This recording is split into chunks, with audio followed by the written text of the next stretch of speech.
Nearly 200 years ago, there was a war, a great and terrible war between two of the world's giants, Britain and America. In this war, there was much betrayal, failed negotiations, and controversy. In this documentary, we will walk you through the steps that led up to and were the War of 1812. Excuse me, it's the past calling. Join me? For several years, the British and the French had been struggling through many diplomatic issues. Finally, they broke out into war, and when they did, they dragged the Americans into it with something called impressment.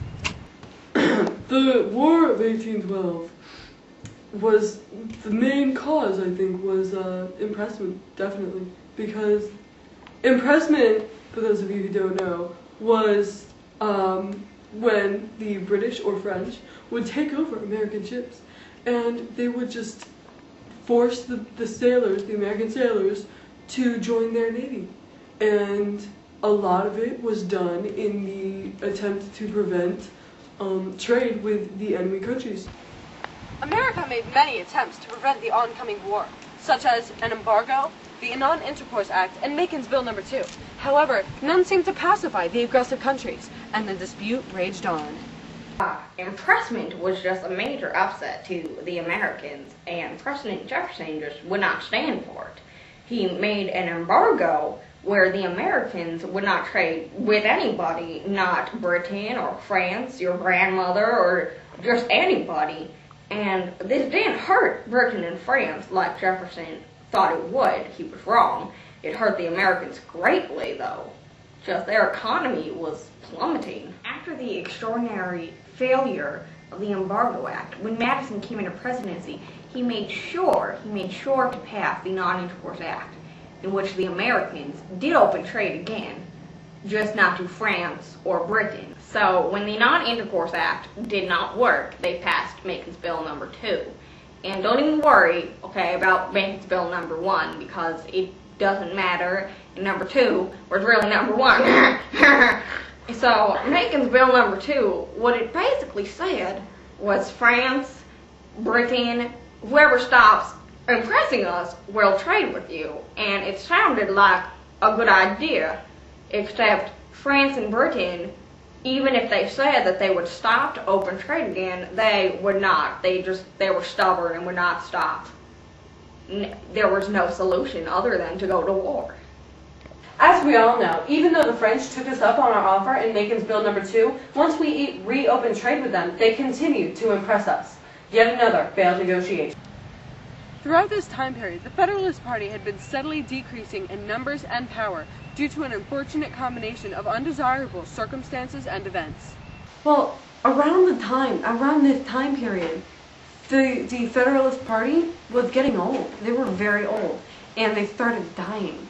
And people weren't joining the Federalist Party because a lot of people joining the political system were young and ambitious, and a lot of the new people in the political system were war hawks. They wanted to go to war. So the Federalist Party was very unhappy with it. They were very unhappy. Another thing that contributed greatly to the death of the Federalist Party was Alexander Hamilton. He had been their leader for many years. And when he and Aaron Burr got into a duel, the Federalist Party didn't know what to do after the loss of Hamilton.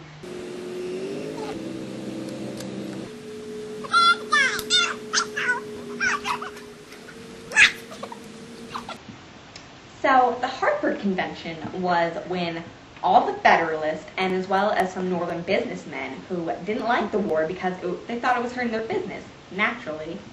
So they all met together in Hartford, like a little knitting circle, very cute, and they met to talk about the problems that the war was causing because none of them liked it. And while they were there, secession was brought up. And, ooh, that's a touchy subject. And immediately it was taken back, and they were like, we didn't mean it. But it's like divorce, and once you say it, you can't take it back. It is out there, for everybody, and it just didn't help the Federalists at all. And that was one of the things that led them to the end of the Federalist Party. The War of 1812 was ended in 1814 by the Treaty of Ghent. a nice change from the Treaty of Paris. Okay. And some of the requirements of the Treaty of Ghent were to stop fighting. And another was that any war that was any land, that was acquired during the war was to be returned to the owners that owned it before the war. Also, there was the recognition of the Canada-America boundary. And also, the British really didn't make any concessions about their impressment at all. Like, there was never any apology or any of that. And basically, it was just a stalemate because nothing was really accomplished.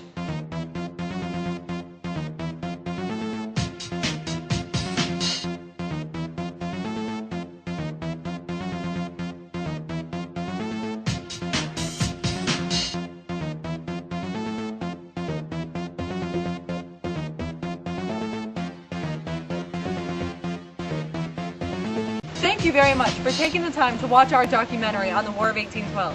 Hopefully, we've shown you what a pivotal moment it was in American history. Tune in next week for our documentary on how to make fake mustaches and keep them from falling off your face. Hey. But it did not help their economy at all. In fact, it hurt up trade, just not with France or Britain. France and Britain had so much to offer to us, and we were not getting anything from it.